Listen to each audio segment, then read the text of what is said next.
Labdien! Mani sauc Artis.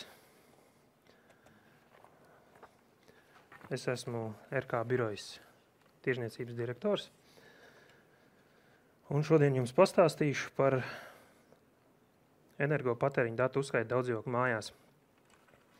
Jeb vienkārši sakot, skaitītā rādījuma attālinātu nolasīšanu.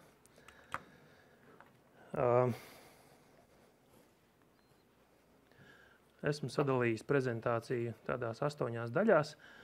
Varbūt sākumā nedaudz ievadā pastāstīšu, kas ir tas produkts ražotājs, ko mēs konkrēti pārstāvam, arī nedaudz par mums pašiem, un tad arī par pašu uzskaiti, siltumu, ūdens un citām lietām. Tātad, kas tad īsti ir ISTA? Tas ir faktiski vairāk kā 110 gadus atpakaļ dibināts uzņēmums. Pašā sākumā tas saucās Glorius, dibināts Dānijā, kuri faktiski ir pirmie alokātori izgudrotāji. Tas notikās 1902. gadā. Brāļi Aksels un Odins izveidoja kompāniju Glorius. Un 24. gadā saņem arī pirmo patentu savam izstrādājumam. Tas tātad ir alokators, paredzēts ir individuālai uzskaitēji, siltuma uzskaitēji stiprinot ierīci uz radiatoriem. 1957. gadā arī Vācijā kompānija ISTA saņem patentu savam izgudrojumam, arī alokatoram. Un 1974. gadā ISTA un Glorius apvienojas, paturot nosaukumu ISTA. Tātad no 90. gada līdz aptuveni 94. gadam ISTA attīsta savu darbību, apvienojot vairākus citus uzņēmumus. Līdz 13. gadam pēc ISTAS sniegtās informācijas tas servis un produkts darbojas 26 valstīs visā pasaulē. Tas apmēram izskatās šādi skaitļos. Aptuveni 740 miljoni apgrozījums gadā, 11 miljoni uzstādīts ierīces katru gadu. Darbinieku skaits jau tuvojās 5000. Un par 14. gadu statistika vēl nav saņemta, bet es pieņemu, ka varētu būt skaitļi nedaudz lielāki vai līdzīgi. Pieņemsim valstis, kurās darbojas lielākās, tie būtu apvienotie Arābu Emirāti, Ķīna, ASV, Vācija, Francija un citas pilsētas.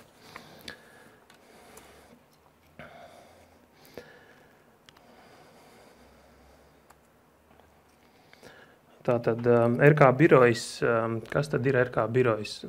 Tātad mēs esam pārstāvji no 12. gada šim ražotājam. 2010. gadā mēs nolēmām meklēt Latvijas tirgumu līdz šim nebijušu unikālu produktu un servisu, gan ūdens, gan siltuma uzskaitē. Aptuveni ap 11. gadu mēs tādu arī atradām un saņēmām apstiprinājumu no kompānijas ISTA, ka varam sadarboties. No 11. līdz 12. gadam mums notikās apmācības periods Dānijā un Latvijā. Un 12. gada pašā sākumā mums dod atļauju pārstāvēt šo produktu. Un mēs arī iesaistamies skaitītāju datu nolasīšanas tirgu. Līdz 14. gadam, 14. gada beigām, esam aprīkojuši vairāk nekā 65 mājas visā Latvijā, gan ar ūdens, gan siltumu uzskaiti. Tāpat arī esam saņēmuši ražotāju apstiprinātu certifikātu par iegūtajām zināšanām. Un ir arī ražotājiem piešķirts kvalitātes vadības certifikāts ISO 9001-2008, kurš nosaka kaut kādus standartus, kā ir jāstrādā uzņēmumā un kopā ar šiem produktiem un servisu. Un šis certifikāts attiecās arī uz mums, ko mums arī apstiprina ražotājs. Tātad, tas nedaudz par mums, par kompāniju ISTA. Par to, kāpēc ir svarīgi nolasīt datus no attāluma, kāpēc šāda lieta tiek aprunāta arī Eiropas Savienības ietvaros. Tātad Eiropas parlamenta un padomes direktīva ir radusies faktiski pētījuma rezultātā. Pētījums ir uz vairāk 80 lapām par to, kāda ir situācija vispār ar energoresursu izmantošanu. Un tai skaitā ir secināts, ka lielākā daļa mājas visā pasaulē, tai skaitā arī Eiropā, patērē stipri vairāk energoresursu nekā tas nepieciešams. Gan ūdenī, gan siltumu. Un ar šo direktīvu Eiropas Savienība plāno samazināt šo patēriņu, galvenokārt liekot akcentu uz daudzdzīvokļu mājām. Latvijai šī direktīva arī ir saistoša. Katru gadu Latvijai ir jāsasniedz 1,5% ietaupījums no piegādātās enerģijas tieši galalietotājiem, un tā skaitā arī jārenovē 3% valsts piedarošo ēku platības. Viena no lietām, kas tiek pieminēta arī šajā direktīvā, arī par ūdens skaitītājiem. Un tātad šī direktīva paredz arī to, ka katra dalība valsts nodrošina individuālo uzskaiti, jeb skaitītājus, kas precīzi ataino tiešā patērētāja faktisko enerģijas patēriņu un sniedz arī informāciju par faktisko patēriņu izmantošanas laiku. Jo tātad tikai tie, kuri zina, cik daudz enerģijas tiek patērēts, var mainīt savu uzvedību attiecībā uz patēriņu. Tas ir saistībā ar šo direktīvu. Kādus skaitītājus tad Eiropas Savienība paredz nolasīt no attāluma un kādi skaitītāji vispār tirgu ir pieejami? Tie varētu būt gan visa veida ūdens skaitītāji, gan daudzdzīvokļu mājām, gan arī daudzdzīvokļu māju ievados. Tie var būt arī siltumskaitītāji. Un cita veida skaitītāji, piemēram, alokātori, dūmdetektori, mitrumdetektori, elektrības skaitītāji un tā tālāk. Mūsu gadījumā tam būtu nepieciešama viena ierīce, lai šos datus savāktu, kura darbojās bez elektrības un interneta savienojuma. Tā kā šāda lieta, tātad jebkuram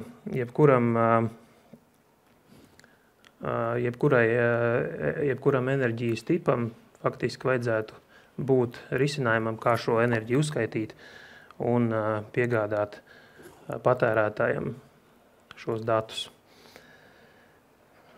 Pēc ražotāja datiem veikti pētījumi un statistika pēc šādas sistēmas uzstādīšanas ir iespējams ietaupīt kopējais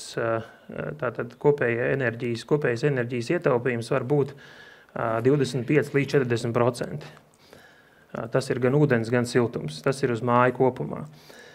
Tie ir ražotāja statistikas dati. Mēs esam palūguši arī saviem klientiem padalīties ar viņu pieredzi. Tātad ir pāris mājas, informācija no pāris mājām Liepājā. Pieņemsim, ir māja, kas nav siltināta 30 dzīvokļu ēka. Pēc siltuma uzskaites uzstādīšanas siltuma patēriņš kopā mājai ir samazinājies aptuveni par 20%. Kā kurā mēnesī, citā vairāk, citā mazāk, tie ir aptuveni 20%. Savukārt ir māja, kas ir bijusi renovēta renovācijas ietvaros, tur ir nosiltināts, ir mainīta apkura sistēma, bet līdz tam nebija uzstādīta siltuma uzskaite. Tur tā statistika ir diezgan interesanta. Pirmajos pāris gados tas patēriņš, protams, krīt un sasniedz tos paredzamos ieguvumus, kādi ir energoefektivitātes procesā ir domāti, bet pēc tam tas patēriņš lēnām atkal kāpj, iedzīvotāji aizmirst par to, kad var regulēt tos radiatorus, logi tika turēt vaļā un faktiski atgriežās pie vecās sistēmas. Un šai mājai uzstādot siltumu uzskaiti, patēriņš ir samazinājies pat 50 un vairāk procentiem uz siltumu. Jā, lūdzu. Pirms tam tā māja bija regulējuma te radiatori? Jā, bija, jā.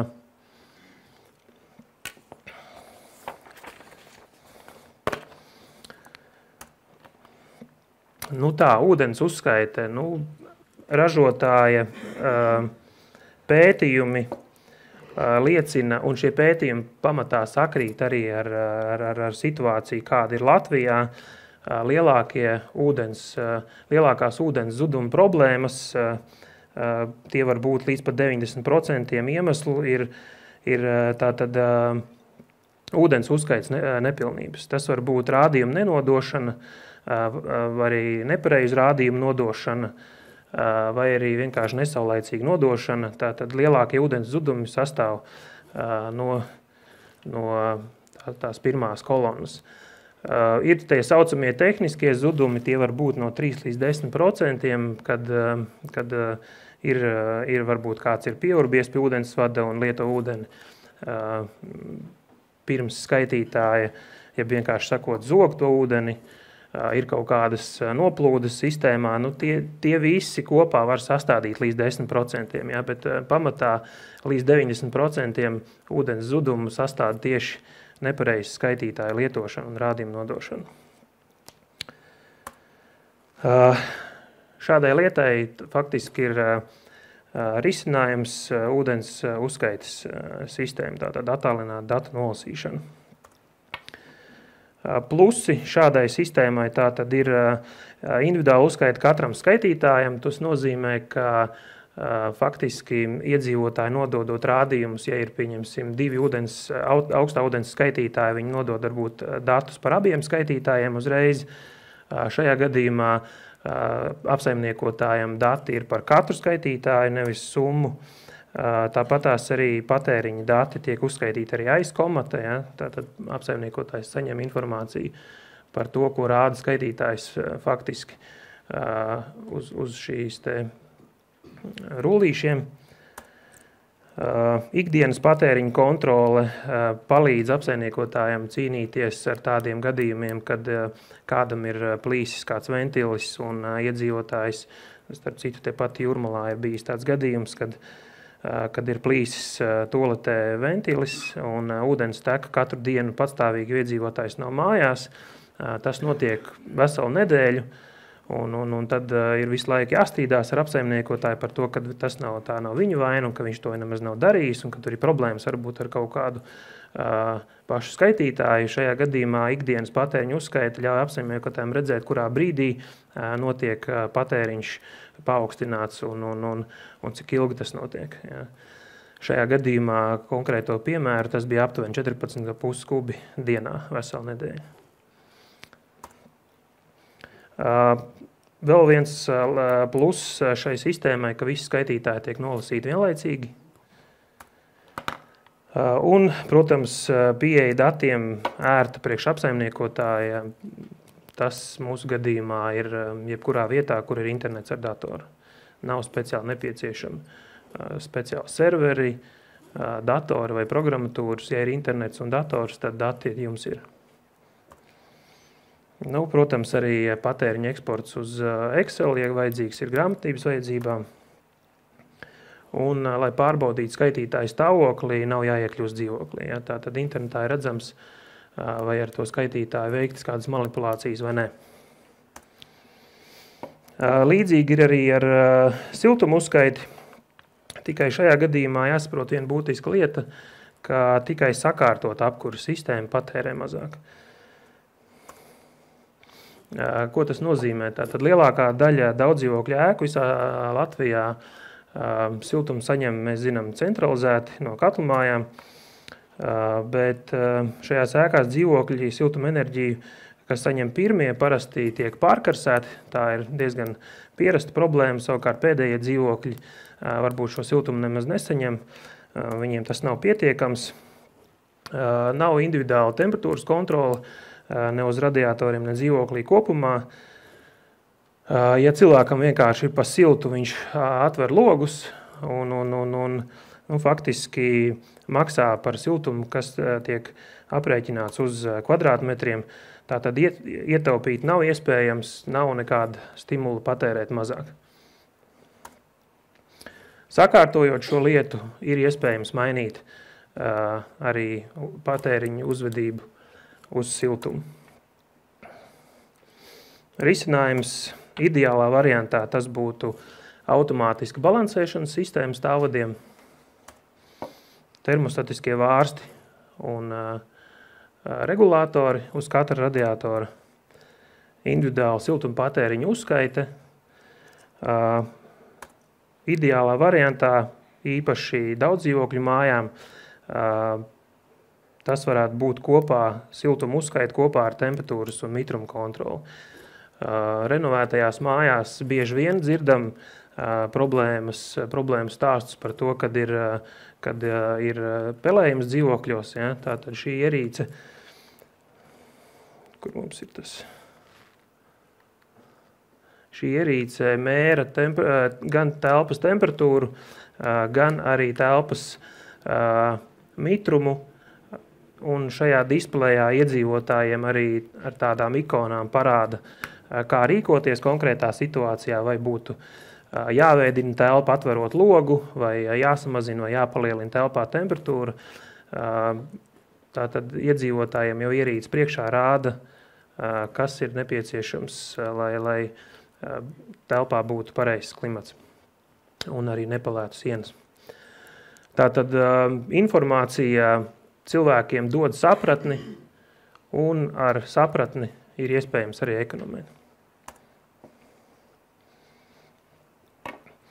Kāpēc ir nepieciešams veidot šo sapratni? Tātad vairumā gadījumu pēc mūsu pieredzes, kad ir konstatēts neadekvāts, ja paaugstināts patēriņš, īpaši jau paaugstināts no iedzīvotāju viedokļa, parasti ir noticis tāpēc, ka viņi nav pietiekami informēti gan par ūdens, gan siltuma patēriņu konkrētajā brīdī.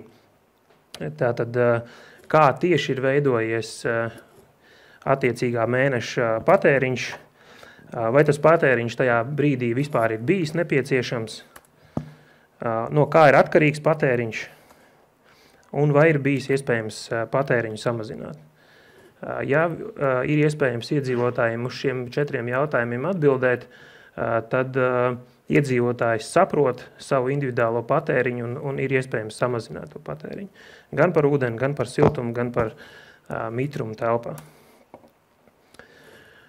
Tā kā tas ir tas, ko piedāvā attālināta nolasīšana. Protams, ka attālināta datu nolasīšana nebeidzās tikai ar skaitītāju patēriņa atspoguļošanu internetā.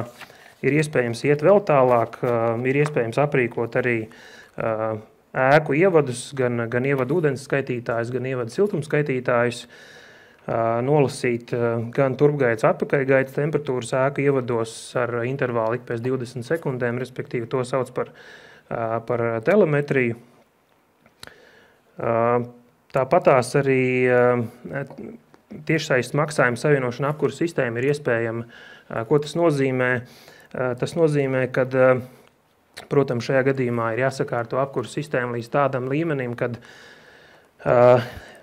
sistēma ir savienota kopā ar iedzīvotāju maksājumiem, un, ja gadījumā netiek saņemts no dzīvokļa X maksājums par siltumu, tad sistēma paziņo ventilim aizvērt šī dzīvokļa siltuma piegādi.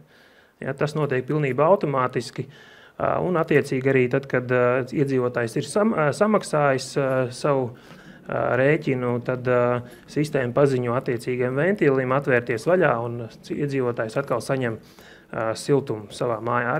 Arī tas pats ir ar ūdeni. Šāda sistēma darbojās Anglijā, piemēram. Sakiet, lūdzu, cik tas ir likumiski? Pēc ministra kabineta notikumu? Es atkārtoju, tas darbojās Anglijā šobrīd. Šobrīd Latvijā šāda lieta nav, jo mums ir jāsakārto ne tikai pati sistēma kā tāda, bet iespējams arī likumdošana. Jā, bet es šobrīd runāju par to, kad ir iespējams iet arī tālāk ar attālinātu datu nolasīšanu. Ja, tie nav tikai skaitītāji dati, bet tā ir arī siltuma kontrole un ūdens piegādes kontrole iedzīvotājiem. Un tāpatās arī priekš apsaimniekotājiem ērts risinājums ienākot sistēmā, uz web bāzētu sistēmu, ielogojoties sistēmā, ir iespējams ievadīt mājas, teiksim, kopējo tātad patēriņu eiro, un ir gatavi rēķini, pieņemsim 50 dzīvokļu mājai, gatavi rēķini par siltumu izsūtīšanai vai arī drukāšanai. Ja, nav nepieciešams veikt speciāls aprēķins, tas viss darbojās jau internetā, un šāda sistēma atkal tiek lietot Dānijā. Nu tā, tas ir tas, par ko es gribēju jums pastāstīt. Varbūt pirms es pabeidzu, vēl gribēju pateikt, ka pats svarīgākais jums ir saprast vienu lietu, izvēloties vienu vai otru skaitītāju, vienu vai otru sistēmu. Pirms jūs izvēlaties vai iegādājaties, pārbaudiet gan šo produktu cenas, ne tikai to, ko jūs šodien iegādājaties, bet arī to, ko jūs varētu, pieņemsim, pēc 2 gadiem vai 3 vai 4, 5 pievienot klāt šai sistēmai. Lai nav tāda situācija, kad jūs, pieņemsim, izvēlaties ūdens uzskaiti, bet pēc pāris gadiem secinat, ka sistēmai, pieņemsim, nevar pievienot klāt alokatorus. Ja?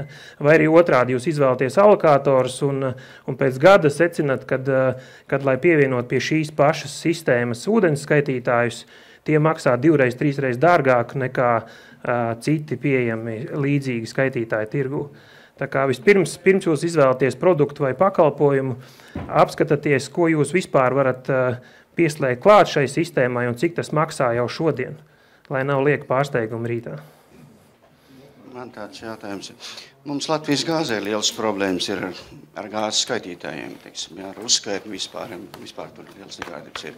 Ko jūs varat pateikt par gāzes skaitītāju? Uzskaitu. Jā. Ko jūs tā nenosauc vispār? Kas notiek Eiropā notiek? Jā, tādā kas pašā. Mums domāts ir? Ar gāzes skaitītājiem tieši tāpatās kā ar citiem skaitītājiem, ja ir nepieciešama attālināta uzskaita, ja skaitītājs, protams, ir aprīkojams ar tādu lietu, tad šeit ir tāda maza balta kastīte. Ja jūsu gāzes skaitītājs dod ārā impulsus kaut kādus, kas, teiksim, viens impulss ir 1 kubikmetrs vai līdzīgi, tad faktiski ar pieslēdzot šādu kastīti to var attēlot arī internetā. Tāda iespēja ir, jā. Es par gāzes skaitītājiem. Eiropā tāda lieta notiek, bet Latvijā es arī neesmu dzirdējis, ka kāds kaut ko tādu izmantot. Jā. Man jautājums par alokatoriem. Jā. Tad faktiski jūs jau tā vai tā veiciet matemātisku aprēķinu siltuma patēriņam. Alokatoram kaut kādā kopējais procents ir, to maksā visi dzīvokļi un pārējos aprēķini pēc patēriņa. Parasti tas tiek sadalīts 2 daļās, 30/70. Un tad viņš ir tomēr siltuma sadalītājs? Viņš ir siltuma maksas sadalītājs, priekš siltuma uzskaits, jā. Attiecībā pret tiem pašiem alokatoriem es gribēju pajautāt. Jūs minējāt, ideālajā variantā ir individuāls siltums skaitītājs, un tad ir alokators un tas temperatūras mērītājs. Tad cik ir liela lietderība alokatoram, ja ir jau individuālais siltummaksas skaitītājs? Nē, es ar individuālu skaitītāju biju domājis šajā gadījumā tieši šo alokatoru. Šeit iet runa par to, ka individuāla siltuma uzskaite, vai nu tas ir alokators, vai nu siltuma skaitītājs, mehāniskais ultraskaņas.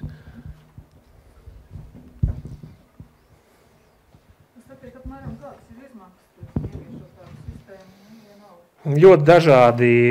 Es varu nosaukt kaut kādas ierīces aptuvenu cenu, bet ir jāsaprot, kas šobrīd ir jūsu mājā, kāda ir situācija ar apkura sistēmu, tāpēc ideālā variantā varbūt cenas varam piedāvājumu uztaisīt e-pastā sazinoties. Jo šobrīd, es domāju, katram ir savs individuāls jautājums un tās cenas var svārstīties. Jā, man ir jautājums, vai jūs redzat kaut kādu iespēju virzīties integrētu sistēmu virzienā, Un tad varbūt arī es atļaušos repliku Latvijas gāzes virzienā.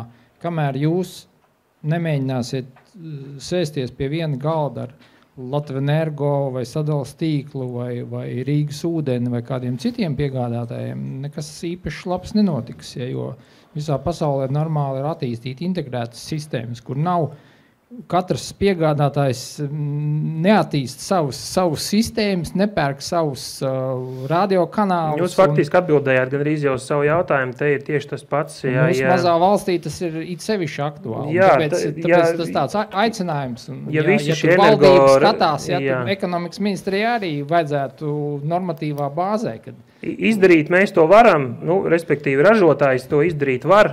Jautājums tikai, vai mūsu energoresursu piegādātāji ir gatavi sadarboties. Mums varbūt kā patērētājiem vajag arī viņiem dot tādu, tā teikt, visbiežāk jau viennozīmīgu, tā teikt, mājienu, mīļie cilvēki, jā.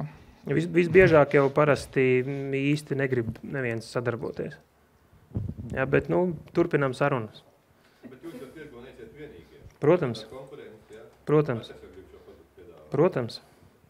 Apsaimniekotais Rīgā. Es gribēju pajautāt tādu lietu. Jūs pateiciet, ka 90% zudumi ir no laikā nenodotiem skaitītājiem vai nepareiziem. Tas, no tā es secinu, ka ja laika periodā teiksim, gada laikā cilvēks neregulāri nodod un vēl kaut kā, bet gada laikā tie nav zudumi. Tie nav zudumi. Viens piemērs, esmu ticies ar vienu māju netālu no botāniskā dārza, ūdens zudumos tur tiek samaksāt 22,000 eiro gadā. Ja, kur šie ūdens zudumi paliek, nedomāju, ka viņi visi iztek pagrabā. Ja, lielākā daļa šie ūdens zudumi tiek radīti nenododot rādījumus, nododot nepareizus rādījumus vai manipulējot ar skaitītājiem. Protams. Sociālas problēmas nerisina neviena uzskaita sistēma, ticiet man. Bet kā dati nonāk no skaitītājiem līdz jūsu sistēmai? Dati šobrīd darbojās tātad sistēma ar režīmu nolasīšanu vienreiz dienā un skaitītāju datu lejupielāde internetā vienreiz nedēļā. Un kā tieši? Caur kuru protokolu? Caur radio, SMS vai kā? Tas notiekās tātad skaitītāji savā starpā sazinās ar antenu tūlītās. Mūsu gadījumā visi šie skaitītāji savā starpā sazinās ar radiofrekvenci 848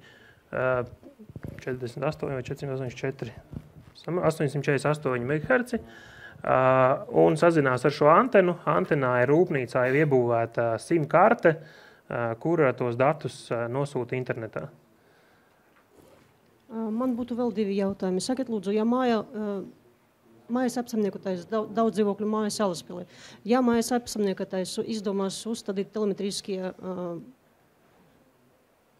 nolasīšanas ierīces, vai siltuma un ūdens piegādātāji pieņem tos? Pēc jūsu pieredzes ir šitādas mājas, kas jau uzstādījuši, un, piemēram, mums ir divas organizācijas Salaspils siltums un valgums, kas piegādā ūdens un augstu ūdeni un siltumu. Vai viņi ņems vērā tie radītāji, kas ir uz šiem ierīcēm? Parasti jau ūdens un siltuma piegādātāji ņem vērā ievada skaitītājus, nevis skaitītājus pa dzīvokļiem. Jo māja kopumā biedrība norēķinās pēc ievada skaitītāja. Jā, šajā gadījumā jums ir svarīgi, ka uzstādot attālināts nolasīšanas skaitītājus, jūs tos datus savācat precīzi un vienlaicīgi. Ja būs starpības? Ko lūdzu? Ja būs starpības starp to, ko mēs nolasam no alokatoriem un tiem radījumiem, ko mēs saņemam centralizēt. Par siltuma uzskaiti, uzstādot alokatorus, tā starpība faktiski nav vispār. Jo viss siltums tiek sadalīts gan tie 30%, kas ir siltuma zudumi saucamie, tie tiek sadalīti pa vecam uz kvadrātmetriem, un atlikušie 70% tiek sadalīti uz alokātoru patērētajām vienībām, kas ir redzams displejā. Tātad kopā ir 100% siltuma, kas tiek sadalīts tā vai tā. Tā kā uz siltumu zudumi faktiski nav vispār. Par ūdeni, te ir tas jautājums par to, cik labi ir uztaisīta pati ūdens apgādes sistēma mājā, vai tur nav kaut kāda noplūda tā tālāk, saucamie tehniskie zudumi. Un sakat, vēl viens jautājums, vai, lai uzstādītu alokātori, visai mājai jābūt vienādiem radiatoriem? Nav jābūt vienādiem radiatoriem, jums tikai jābūt ir vienam lēmumam, ja, jo alokātoru uzstādīšana darbojās tikai tad, viņi var uzstādīt tikai tad, ja visa māja par to nobalso. Bet tas tie koeficienti siltumam ir pilnībā dažādi, vai čugunbaterija, vai tas ir... Tas tiek ņemts vērā, uz katru radiatoru uzstādot ierīci, tiek ņemts vērā gan radiatoru lielums, tips, arī kurā vietā atrodas konkrētais radiators. Es vēlos pajautāt, tur iepriekš es redzēju prezentācijā, kad ir aprēķins internetā tiek veikts Dānijā, cik es saprotu, tas ir, ja? Jā. Tas nozīmē, ka Latvijā pagaidām aprēķins netiek veikts tieši, kas attiecās uz alokātoriem. Aprēķins tiek veikts Latvijā par pamatu ņemot to modeli, kāds tiek izmantots Dānijā. Šobrīd nav pagaidām Latvijai piešķirts tāda opcija, ka var ievadīt uzreiz datus, bet par to mēs šobrīd ražotāji runājam. Un otrs jautājums ir par 30-70 sadalījumu. Kā rīkoties pavasara mēnesī, kad ēkā ir bijis atvērts tikai viens radiators? Izlīdzina proporcija tiek izlīdzināta. Ko tas nozīmē? Vai 40 pret 60 vai 50 pret 50. Problēmas vienmēr ir, saprotiet, nebūs, nekad netrāpīsiet 100% visiem. Šī ir tā alokātora lielākā vaina, jo siltumskaitītājs šādi lieta izstājas. Siltumskaitītājiem būs siltums zudumi, kur to siltums zudums norakstīt. Jā, tieši tā. Bet atšķirības starp alokātoru un siltumskaitītāju ir tāda, ka iedzīvotājiem ir tiesības norēķināties tikai par to, ko rāda siltumskaitītājs un ne vairāk, ne mazāk. Jo tas ir komerc tipas siltuma uzskaitas skaitītājs. Un grūti ir strīdēties, cik garš, tik plats mums ir. Par īpašnieku biedrībām, tad ir kopsapulks un kopsapulks lēpums. Tad lēmums ir pieņemts, kad starpība maksā mājās pēc kvadrātmetriem dzīvi. Jā, un tieši tāpatās pēc lēmuma tiek pieņemts, ko darīt ar proporcijām un šie. Jā, bet tas pats ir viens ir aizbraukt. Tā kā siltums zudumi, jebkurā gadījumā ir mājai vienalga kāds skaitītājs tiek uzstādīts, un siltuma aprēķins jebkurā gadījumā būs uz iedzīvotāju kopēja lēmuma. Ja, mums ir, pieņemsim Liepājā, mums ir 20 mājas, no kurām mēs var samalot aptuveni 15 ir ar alokātoriem, 5 ar siltumskaitītājiem. Ja, un viņas visas darbojās.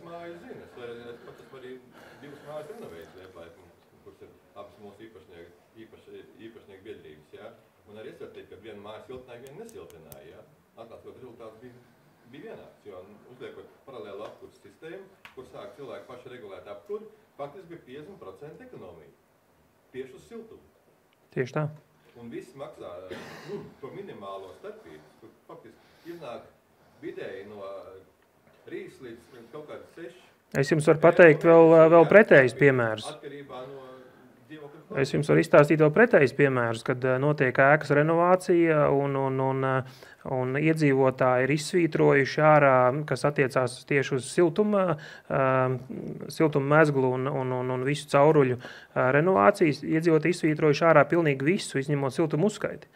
Un pēc tam, kad viss projekts ir pabeigts, tad iedzīvotāji sūdzās, kāpēc nav ekonomijas, kāpēc ir šausmīgi dārga apkura. Tā kā visas šitās lietas ir tikai par pamatu tam, kādu lēmumu pieņem paši iedzīvotāji. Gan par proporcijām, gan par to, kur likt tos siltumzudumus. Tieši tā, informācija. Tikai iet runa par informāciju. Ja jūs mācīsiet izskaidrot, tad iedzīvotāji sapratīs un iedzīvotāji ietaupīs. Jautājums par ūdens skaitītājiem. Piemēram, mēs nevaram cilvēkiem uzspiest paņemt kaut kādu konkrētu ūdens skaitītāju. Vienalga, kuru. Principā var izveidoties tāda situācija, ka mājā būs 10 dažādu firmu skaitītāji, kuriem būs impulsa izēja, pie kuras mēs varam pieslēgt jūsu ierīci impulsu nolasīšanai. Tā kā dažādi skaitītāji, dažāda ražotāja, dažāda precizitātes klasa. Bet kuri visi atbilst MK noteikumiem, kā viņi drīkst būt kā komerces norēķins. Jautājums sekojošs, kā cilvēkiem var izskaidrot sistēmas ieviešanu, ja koeficienti tik un tā paliks? Koeficienti? Jā, koeficienti ūdens patēriņam, tāpēc, ka, tās koeficients veidosies no skaitītāja dažādas klases, kas saka, tā ir tā lieta, ko es... Bet kā cilvēkiem, Tā ir tā lieta, ko es jums jau teicu, kad...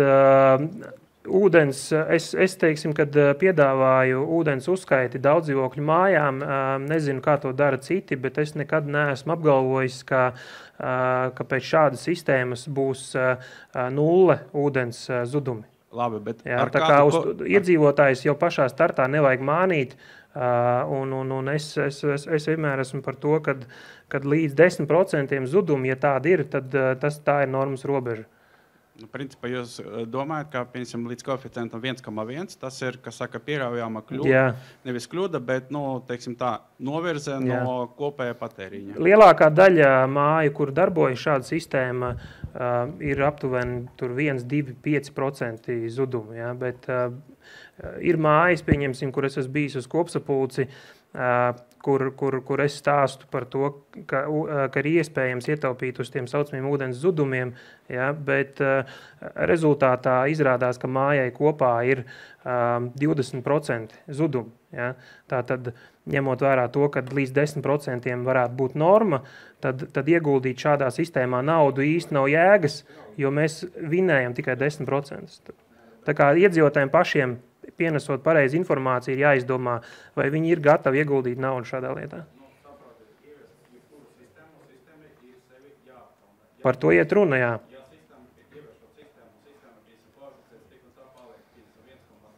Jā. Jūs pareizi sakat, sistēmai sevi ir jāatpelna, un ja mājā... Jā, vēl viens piemērs, lai jūs saprastu, ka sistēmai sevi ir jāatpelna, zvanīja cilvēks, kuram ir daudz dzīvokļu māja, kā viņi saka, sieviete, un teica, ka ūdens zudumi ir aptuveni 50%. Tad, kad tiek nosaukts izmaksas sistēma, izrādās, ka mājā ir vispār tikai 4 dzīvokļi, un kad ūdens zudumi ir 2 kubi. Ja? Līdz ar to mēs nevaram runāt par šīs mājas kaut kādu izdevīgumu. Ja? Iedzīvotājiem pašiem ir jāsaprot, vai viņiem šajā gadījumā tas ir izdevīgi vai nē. Savādāk ieguldot 4 dzīvokļu mājā šādu sistēmu, viņiem tas atmaksāsies varbūt pēc 20 gadiem. 10 līdz 12 gadi. Vienreiz dienā. Plānojam, faktiski mums ir jauns radio modulis, kurš nolasa reizi 20 minūtēs, saglabājot baterijas laiku.